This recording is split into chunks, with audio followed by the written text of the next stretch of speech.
হযরত আদম নিজের বেটাকে বলছেন যে বাপুরে আল্লাহর যখন নাম লিবে বেটা তো আল্লাহর নামের সঙ্গে নামে মুহাম্মাদি লাগিয়ে দিও। হযরত আদম নিজের বেটাকে বলছেন শীস আলাইহিস সালামকে, তখন আমাদের নবী জগতে আসেননি, তখনকার কথা। হযরত শীস আলাইহিস সালাম বলেন আব্বাজান আপনি তো আল্লাহর নবী, আপনি আদম শফিউল্লাহ,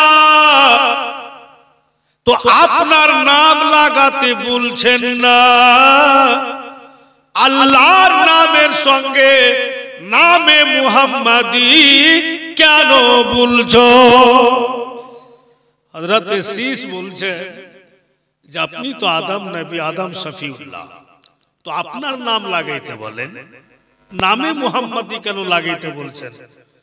তো হযরত আদম নিজের বেটাকে তখন বুঝাচ্ছেন। তো কি বলে বুঝাচ্ছেন, খুব ধ্যান দিয়ে কথাটি মনে রাখবেন, ভুলিয়েন না। হযরত আদম বলেন এই লাডলা দুলারা শীস শুনো, আল্লাহ যখন আমাকে মাটির পুতলা বানালেন, আমার দেখার শক্তি ছিল না, বলার শক্তি ছিল না, চলার শক্তি ছিল না, আমি মাটির পুতলা দাঁড়িয়েছিলাম, কারণ আমার মধ্যে আল্লাহ তখন রুহু দেননি।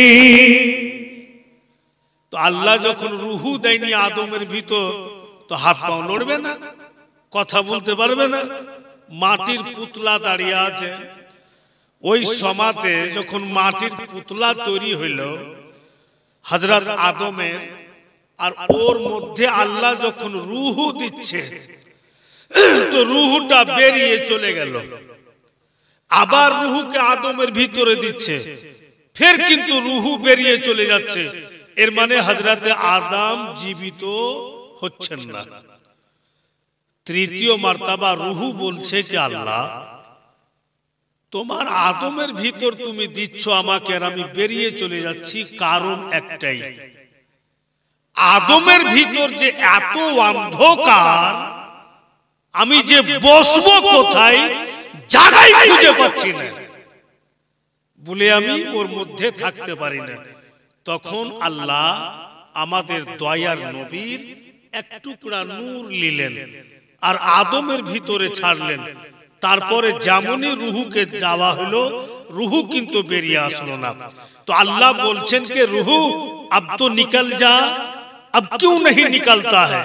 तो रूह बोलছে खुदा कायनात की आलो एक तरफ और आदम के अंदर की आलो एक तरफ, সারা জগতের আলো একদিকে আর আদমের ভিতরকার আলো একদিকে।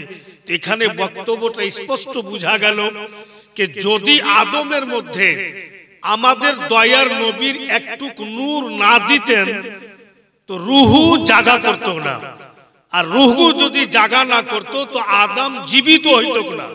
আদম যদি জীবিত না হতো তো মা হাওয়া তৈরি হতো না, আর মা হাওয়া যদি তৈরি না হতেন তো দুইজনের বিয়ে হতো না, আর দুইজনের বিয়ে যদি না হইতো কে মা তো সুলতান মৌলভী এঠে জালসা কইতো না। যা কথা ঠিক না বেঠিক বলছো না কেন বাবা, তোমার কথা ওখান থেকেই তো এসছে।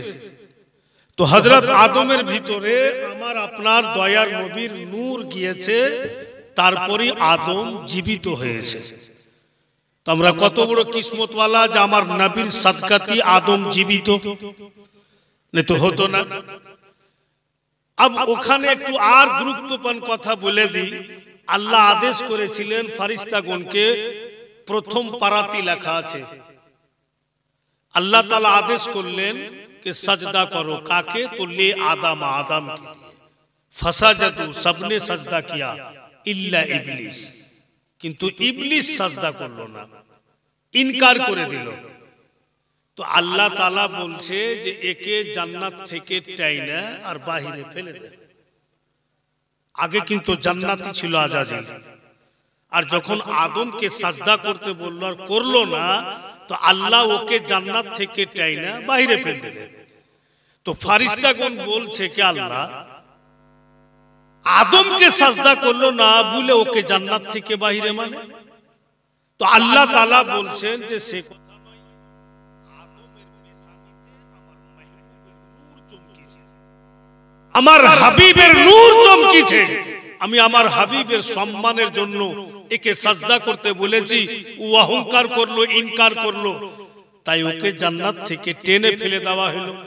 এবার আপনারাই বলুন ছেলেরা, দুনিয়াতে থাকা জান্নাতের মধ্যে ছিল আর আমাদের নবীর নূরকে তাজিম করতে ইনকার করলো, আল্লাহ ওকে টাইনা জান্নাত থেকে বাইরে ফেললেন। আপ যদি সুলতান মৌলভী সাহেব বাহিরে থেকে ইনকার করে তো ভিতরে কেমন করে যাবে? এটা একটা প্রশ্ন জাগবে। যারা বাহিরে ইনকার করে ওরা ভিতরে কি করে যাবে? ভিতরে ছিল নূরে মুহাম্মাদিতে ইনকার করলো, তোকে টেনে বাহিরে করে দেওয়া হলো।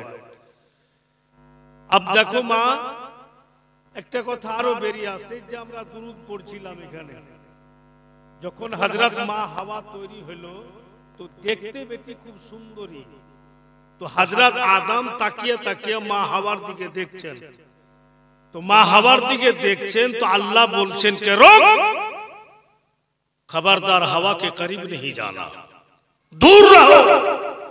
আল্লাহ বলছেন হযরত আদমকে যে দূরে থাকো, হাওয়ার নিকটবর্তী যেও না। আল্লাহ তাআলা বলছেন আদম যতক্ষণ পর্যন্ত তুমি মোহর আদায় না করেছো তুমি হাওয়ার নিকটে যেতে পারবে না। হযরত আদম বলছেন আল্লাহ আমার কাছে কি আছে কি নাই সবই তুমি জানো, আমি কি জিনিসের মোহর দিব? আল্লাহ তাবারক ওয়া তাআলা বলছেন আদম তোমাকে সোনা চাঁদি হীরা মতি কিচ্ছু লাগবে না, তুমি আমার মাহবুবের প্রতি আমার আখেরি নবীর উপরে 11 মার্তবা দুরূদ পড়ো, সেটাই তোমার বিয়ের মোহর। আমাদের নবীর প্রতি 11 বার দুরূদ পড়েছেন হযরত আদম, তারপরে বিয়ের কিন্তু মোহর হয়েছে। বলেই আমরা খুব নাজ করি আর নিজের কিসমতের প্রতি অহংকার করি। সত্যি আমরা ভাগ্যবান যে আমরা আখেরি নবীর উম্মত হয়েছি। ভাইরা বাপেরা আমার, শুধু এটাই নয়, চলুন একটু কার আগে।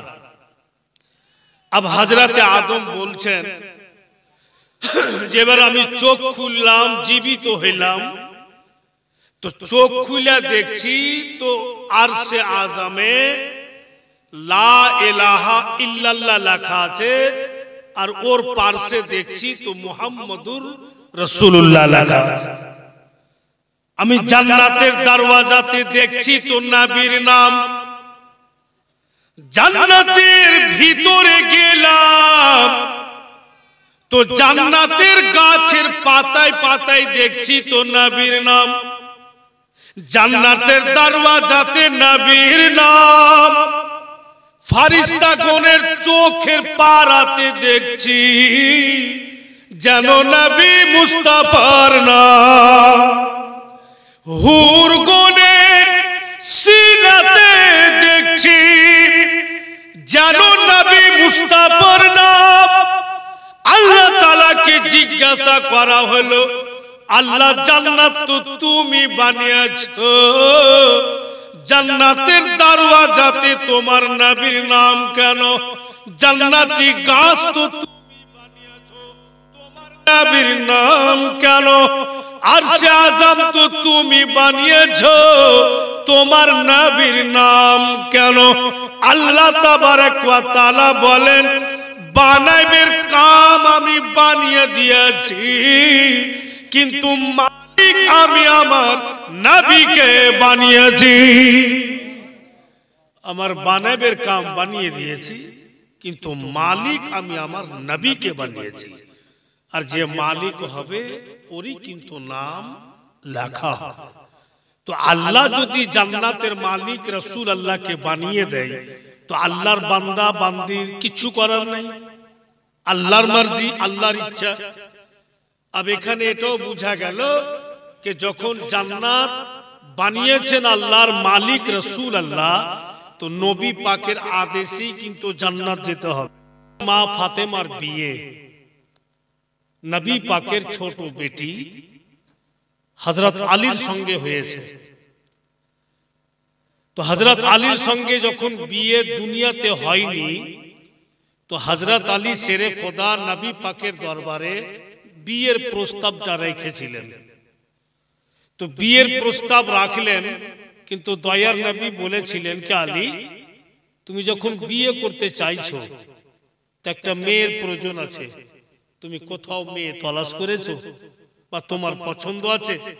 তো হযরত আলী শেরে খোদা বলছেন কি হ্যাঁ হুজুর, আমার একটা পছন্দ আছে বলেই আপনার কাছে।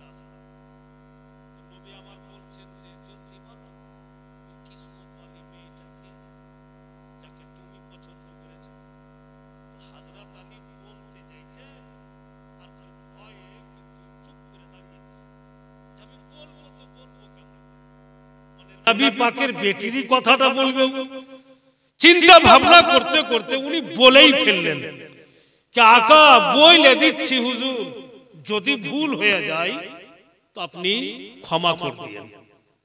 তো ঠিক আছে বলো। তো হযরত আলী শেরে খোদা বলছেন যে আমি আপনার ছোট বেটির কথা বলছিলাম, অর্থাৎ হযরত মা ফাতেমার কথা। বলতে যা সময় লাগে হযরত আলীকে বলে দিয়ে কিন্তু উনি রাস্তা ধরলেছেন, ওখানে দাঁড়িয়ে নেই। তো নবী আমার বলছেন আলী দাঁড়াও, তুমি বিয়ের প্রস্তাব রাখলে তো হ্যাঁ বা না কিছু একটা উত্তর তো নিবে। তো হযরত আলী বলছেন আকা পরে উত্তরটা দিও, মানে দিল বলছে যে যা করো, যে কাম হয় না আল্লাহই জানে কি হবে, বলে আমি চলে যাই। কিন্তু নবী আমার বলছেন যে দাঁড়াও, এখন বিয়ের প্রস্তাব রাখলে তুমি তো এখন রেজাল্ট নিয়ে যাও। হযরত আলী শেরে খোদা ফির পুরা কাছে আসলেন। দয়ার নবী মুস্তাফা জানে রহমত বলছেন আলী তুমি যা বলেছ ঠিকই বলেছ, তোমার বিবাহ আমার ছোট বেটির সঙ্গে জান্নাতের মধ্যে বিয়ে হয়ে গিয়েছে।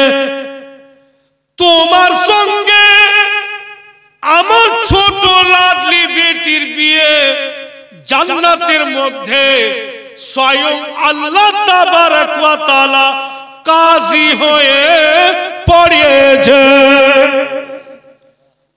হযরত আলী আর মা ফাতেমার বিয়ে প্রথম জান্নাতে হয়েছে, আর পড়ানে ওয়ালাকে তো স্বয়ং আল্লাহ, আল্লাহ নিজেই কাজী হয়ে পড়িয়েছেন। তো জান্নাতি বিয়ে আর ফির পড়ানে ওয়ালা আল্লাহ। তো বেরাদার, যিনি বলতে বলেছেন আমার মন বলছে যে এখন যে মৌলভী সাহেবরা বইলা বাড়াইছে যে ডোনেশন নিও না, বিয়েতে এটা নিও না, খুব জোরে জোরে বইলা বাড়াইছে। চুপচাপ বসে আছেন বন্ধুগণেরা, মা বেটিরা, বসে থাকতে থাকতে যেন সময় চলে আসছে বিদায় কি দাওয়াত। নবী আমার একটা খেজুরের গাছকে এইভাবে ইশারা করলেন, খেজুরের গাছকে ইশারা করে যেমন যেমন উংলি টানছেন নবী পাক, খেজুরের গাছের পাত খেজুরের গাছ থেকে ছুটে ছুটে নবী পাকের কদম তলে। উনি যে গাছে উঠা পাত কাটবে সে কথা নয়, ইশারা করলেন খেজুরের পাত চলে গেল। এবার আমি আপনি যদি কোনো পাতকে ইশারা করি তো আসবে? কখনো আসবে না। পাত এলো, এবার নবী আমার হাতিয়ার নিলেন আর খেজুরের পাতকে মা বেটিরা একদম ছোট্ট ছোট্ট করে কাটছেন নবী পাক বসে বসে। তো সাহাবাই কেরাম বলছেন আকা এত মেহনত কিসের জন্য, কি করবে এত জিরা জিরা করে পাত কেটে? তো দয়ার নবী বলছেন যে আমি জামাই আর বেটির জন্য বিছানার গদ্দি বানাবো আর বালিশও বানাবো। আমাদের দয়ার নবী খেজুরের পাতকে একদম জিরা জিরা করে নিজের হাতে কেটে কেটে বিছানের গদ্দি এবং বালিশও বানিয়েছে। আর খেজুরের পাতের জায়নামাজ নিজের হাতে নবী পাক বুনিয়েছেন আর বলেছেন যে এই জায়নামাজ দানে দিব আলীকে, এতে আমার ফাতেমাও নামাজ পড়বে, এতে আমার জামাইও নামাজ পড়বে। আর সুলতান মৌলভী সাহেব যখন বেটির বিয়ে দিল তো 72 ইঞ্চির একটা টিভি দিলে, এলসিডি দিলে, যে আমার জামাইও দেখবে আমার বেটিও দেখবে, লাতি লাতি না ওরাও দেখবে। মানে জামাই বেটি জাহান্নামে যাওয়ার টেনশন নাই, তোরা কি আমি সব দিয়ে দেবো, যা, মানে রাস্তাই দিয়ে দেবো, খুঁজে বাড়িতে। যে সব কিছু ভাইরা মা বোনেরা নিজের হাতে আছে, আপনি যেমন করবেন তেমন আপনাকে সওয়াব পাওয়া যাবে। ভালো মন্দ সবই আমরা বুঝতে পারছি যে কোনটা ভালো আর কোনটা মন্দ। 50-60 বছর 70 বছরের জীবনের জন্য মানুষ অনেক কিছু করছে, বাড়ি ঘর গাড়ি ইটা উটা জমি কিনা, আর দেখতে দেখতে সব পড়ে থেকে ও কবরে যে শুয়া, সব থেকে যাচ্ছে দুনিয়াতে। তাই এমন কাজ করে যাও, এমনই কাজ করে যাও পৃথিবীর বুকে যে তুমি কবরে চলে যাবে ফিরবি তুমি সওয়াব পাবে। কবরে তোমাকে শুয়ে চলে আসবো তবুও তুমি সওয়াব পাবে, আমাকে কবরে রেখে চলে আসবে তবুও আমি সওয়াব পাবো। এইরকম কাজ করে জগৎ থেকে যাও। তো কাজগুলো কি? যে আমি মরে যাব তবুও সওয়াব পাবো। কাজগুলো হচ্ছে যে একটা গরিব দুঃখীর ছেলে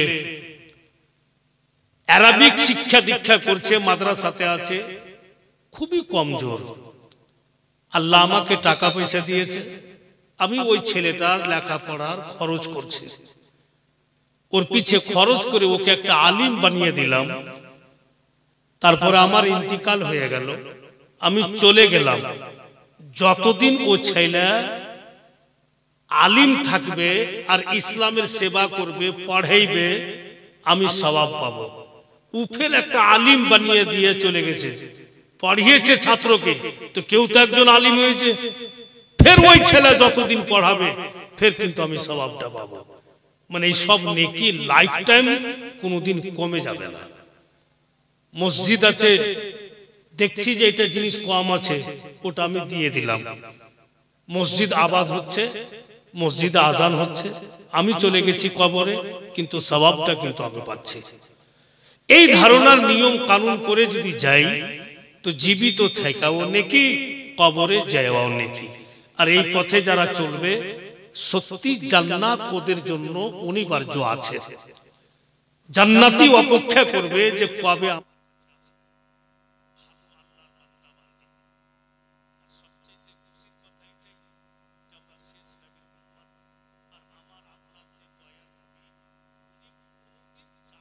যে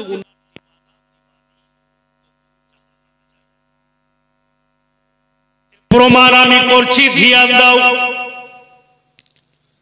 কত মর্যাদা কত সম্মান নবী পাকের। দয়ার নবী যখন আল্লাহর সঙ্গে দেখা করতে যাচ্ছিল, হযরতে জিবরিল আমিন আল্লাহর আদেশে নবী পাকের কাছে আসলেন। ऐसा দেখছেন হযরতে জিবরিল ফেরেশতাগণের সরদার আমাদের দয়ার নবী আরাম করছে। হযরতে জিবরিল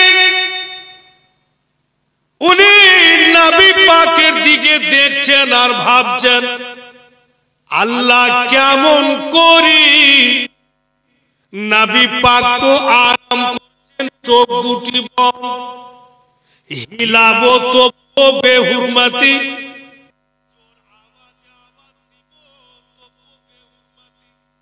আল্লাহ আমি কি কইরা জানাবো নবী পাককে, আর কি করে উনাকে জাগাবো? হযরতে জিবরিল আমিন বলেন, আল্লাহ তুমি বলো, তুমি আমাকে পাঠিয়েছো, তোমার নবীকে নিয়ে যাব 7 আসমান উপরে, তোমার সাথে সাক্ষাৎ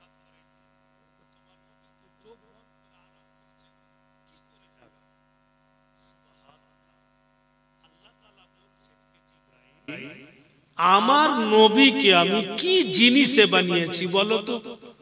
তো জিবরিল আমিন বলছেন যে আল্লাহ তোমার নূরে। আর জিবরাইল তোমাকে কি জিনিসে বানিয়েছি বলো? তো জিবরিল আমিন বলছেন যে তোমার নবীর নূরে। মানে আমাদের নবী আল্লাহর নূরে, আর জিবরাইল আমিন আমাদের নবীর নূরে। শুধু জিবরিল বলে না, তামাম ফেরেশতা, জমিন আসমান, সূরজ চাঁদ সিতারা সব কিন্তু আমার নবীর নূরে সৃষ্টি হয়েছে। আর নবী পাক স্বয়ং আল্লাহর নূরে। আল্লাহ বলছেন যে এবার বলো জিবরিল, তোমার ঠোঁট দুটি কি জিনিসে বানিয়েছে? তো জিবরাইল আমিন বলছেন যে আল্লাহ কাপুরে। তোমার ঠোঁট কাপুর, আর আমার নবী সারাপা আমার নূর। এই জিবরাইল তোমার কপাল চোখের পাতা আর ঠোঁট আমার নবীর পায়ের তলাতে লাগাও, আমার নবী তোমাকে চোখ খুলে দেখবে। জোরে বলুন সুবহানাল্লাহ। পায়ের তলা কার? তো আমাদের নবীর। ঠোঁট লাগাবেন কে? তো জিবরিল আমিন। পায়ের তলা কার? তো আমাদের নবীর। কপাল লাগাবেন কে? তো জিবরাইল আমিন। পায়ের তলা আমার নবী, আর চোখের পাতা লাগাবেন হযরতে জিবরাইল। লাগাইলেন, নবী আমার চোখ খুলে দেখলেন। অনেক কথা আছে এখানে, ওদিকে আমি যাই না। যেই বক্তব্যটা বলার জন্য বললাম, ওই জিবরাইল আমিন নবী পাককে যখন জান্নাত ঘোরাচ্ছিলেন মা বোনেরা, তো জান্নাতের মধ্যে রাসূল আল্লাহ দেখছেন আদম নবীর চেয়ার, ইব্রাহিম নবীর চেয়ার, ইসমাইল নবীর চেয়ার, तमाम নবীর চেয়ার কিন্তু জগমগ জগমগ করছে। আর আমাদের নবী নিজের চেয়ারখানা দেখতে পাচ্ছেন না। দয়ার নবী মুস্তাফা নজর দড়িয়ে দেখছেন तमाम নবীর কুরসি চেয়ারখানা জান্নাতের মধ্যে, আর নবী মুস্তাফার চেয়ারখানা যেন জান্নাতের দরওয়াজা। নবী মুস্তাফা সাজদাতে পড়লেন আর বলছেন, আল্লাহ তুমি আমাকে तमाम নবীর সরদার বানিয়েছো, তুমি আমাকে হাবিব আল্লাহ বানিয়েছো। तमाम নবীর চেয়ার জান্নাতের মধ্যে, আমার চেয়ারখানা কেন দরওয়াজা? আল্লাহ বলছেন, ইফারাসিকা ইয়া মুহাম্মদ, এই আমার হাবিব তুমি সাজদা থেকে মাথা উঠাও। কি গো, নিন তিন বাড়ছো নাকি? এমনি তো আমার বলতে জি করে না লোকজন দেখে, আর তোমরা যদি অসুবিধে। আজি বাবা, দুনিয়াতে তো বহুত জালসা দেখেছি, কিন্তু এত বড় মাজমা কাউ দেখতে পাইনি। হ্যাঁ, লাইফে এত বড় মাজমা প্রথম দেখলাম। আমি কিন্তু কিছুদিন এখানে চিস্তি নার্সিং হোমে খুব ঘোরাঘুরি করছিল, মানে এটা পেশেন্ট ছিল তো খুব শুনু, নানা রোজ আমাকে চা খিলায় আর আমি ওর কাছে বসে থাকি। তো বেরাদার, আমি তখন ভাবছিলাম যে এটা সব খালি হিন্দু আছে, কিন্তু আজকে মনে হচ্ছে না, অনেক কেউ আছে। তো বেরাদার, ক্যালিটি চেয়ারকে কি করবে, ঘরে লুকিয়ে দিও। চেয়ার সামনে খালি থাকবে তো মাথা খারাপ হবে, তো ঘরে সামনে দিও। একটা কথা মনে রাখবেন যে টাউন যেখানে আছে ওখানে লোক কখনো হয় না, কমই হয়। কারণ যে টাউন সিটির লোক ওরা চালাক বেশি, ওরা চিন্তা ভাবনা করে কাজ করে, এগুলো ছোট মোটো কাজে ওরা আসে না। ওরকে নেকির বোরা ভরে গেছে, আর আল্লাহ ওরাকে জান্নাতের টিকিট দিয়ে চলে গেছে যে তোরা কে টেনশন নেই, তোরা 36 ঘন্টা ঘুমা বা যেতে যাবি সেদিকে যা, টিকিট তোরকে ঝুলছে জান্নাতের, তোরা কে পারওয়া নেই। পাড়া গ্রাম যেগুলা গরিব দুঃখী আছে ও আর কে জান্নাতের টিকিট দেখতে পাওয়া যায় না, বলে ওরা লোক সংখ্যাতে বেশি হয়েছে শুনছে। কালিয়াচকের মাটিতে একটাই জায়গাতে লোক হয়, শুধু জুলুসে মুহাম্মাদিতে হয়, তাছাড়া টাউন শহরে অতটা লোক পাওয়া যায় না। তো ফিরবি সংখ্যাতে যদিও কম আছে তো দিল ঠিক রাখো, কে জানে এটাই যদি নাজাতের জারিয়া হয়ে যায়, আখেরাত যদি আল্লাহ এটাই পছন্দ করে নেয় তো আমার বেড়া পার হয়ে যাবে। কারণ যে আল্লাহ বিশাল বড় দয়ালু, আল্লাহর দয়ার শেষ নেই। যত জ্বালাইছে আল্লাহর বান্দা, যদি কোনো বান্দার মধ্যে মালিকানা থাকতো ওকে রোজ মারত, কিন্তু আল্লাহ দয়ালু, দয়ার শেষ নেই বলে উনি সব সহ্য করে নিচ্ছে। বলি তো আমরা দুয়াতে বলছি আল্লাহ যেমনই আছি বান্দা তো তোমারই, ভুল করছি কিচ্ছু भी করছি फिर भी তোমারই বান্দা, তুমি মাফ করে দাও। বিরাদরান ইসলাম আর আল্লাহ বলছে যে বান্দা বল আমাকে, তোর যা প্রয়োজন আছে বল, দিব আমি। তো যাই হোক, তো কি শুনলেন যে জান্নাতের মধ্যে সমস্ত নবীর চেয়ার, আমাদের নবীর চেয়ার দরওয়াজায়। আল্লাহ তাআলা বলছেন নবী গো এমন জায়গাতে তোমার চেয়ার রেখেছি, কে জান্নাতে যাবে তুমি দেখতে পাবে, আর কে জাহান্নামে যাবে সেটাও তুমি দেখতে পাবে নবী গো। তোমার উম্মতির মধ্যে যদি কেউ জাহান্নামে যায় আর তুমি দেখতে পাবে, দেখার পরে বলা তোমার কাম যে আল্লাহ এটা উম্মত আমারই, আল্লাহ তুমি ক্ষমা করে দাও, বলো তোমার কাম, আর ক্ষমা করে দিয়ে জান্নাতি করা আমার কাম। রাসূলুল্লাহ আবার সাজদায় পড়লেন, আর সাজদায় পড়ে বলছেন যে আল্লাহ সব নবীর চেয়ার জান্নাতের ভিতরে থাক, আমারটা এখানেই থাক, এই জায়গাতেই নিব, কারণ আমার প্রত্যেক দিওয়ানা দিওয়ানিকে আমি জান্নাতি করতে চাই। তো কত আমাদের উনি ভালোবাসেন যে আমরা জান্নাতে যাব, তো খুশি হবেন নবী মুস্তাফা, আর যদি আমরা দোজখে চলে যাই তো কষ্ট পাবেন দয়ার নবী।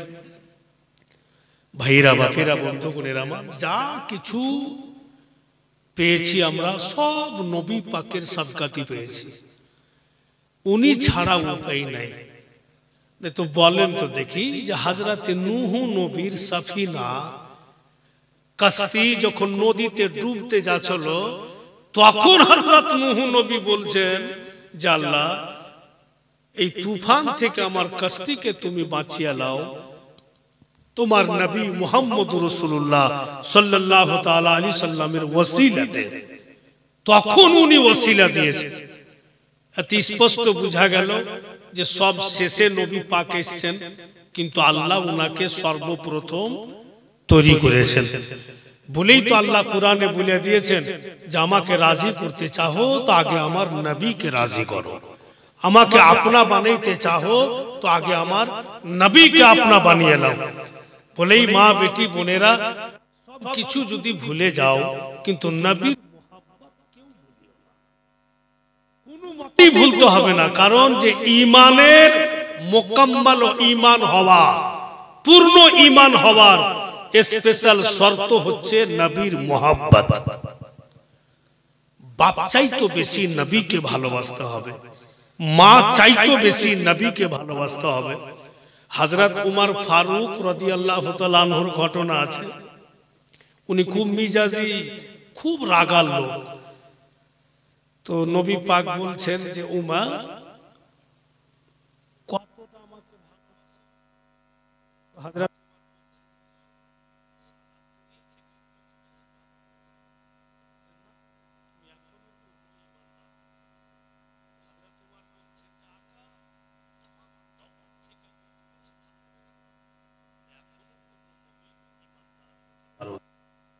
ইয়া রাসূলুল্লাহ, আমার বাপ মা থেকেও আপনাকে বেশি ভালোবাসি।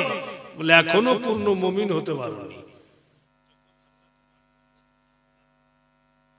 জান থেকে বেশি ভালোবাসি। আর প্রত্যেক মানুষের সবচাইতে প্যারা নিজের জান। যখন বললেন যে আমার জান থেকে বেশি আপনাকে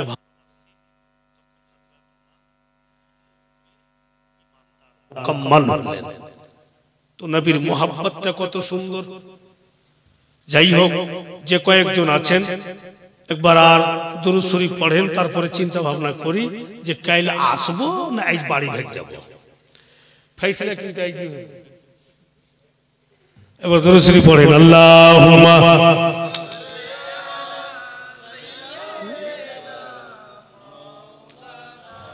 मोहम्मद वाला ले सैयदना सल्लल्लाहु ताला अलैहि वसल्लम।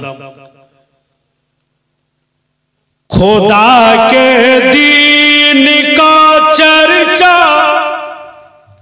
कभी भी हम न छोड़ेंगे। खुदा के चर्चा कभी भी हम न छोड़ेंगे। नबी के नात का नगमा कभी भी हम न छोड़ेंगे। खुदा के दीन का चर्चा कभी भी हम न छोड़ेंगे। नबी के नात का नगमा कभी भी हम न छोड़ेंगे। जो करना है तू कर ले जा, कभी भी हम न छोड़ेंगे।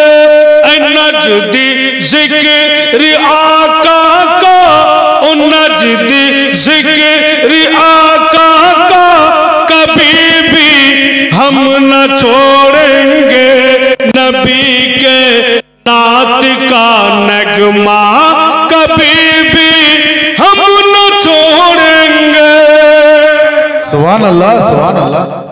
ब्रदर, আমি যেহেতু কালিমি পীর সাহেবের মুরিদ, হুজুর সৈয়দি মুর্শিদি মসরুর আহমদ কালিমি চিশতি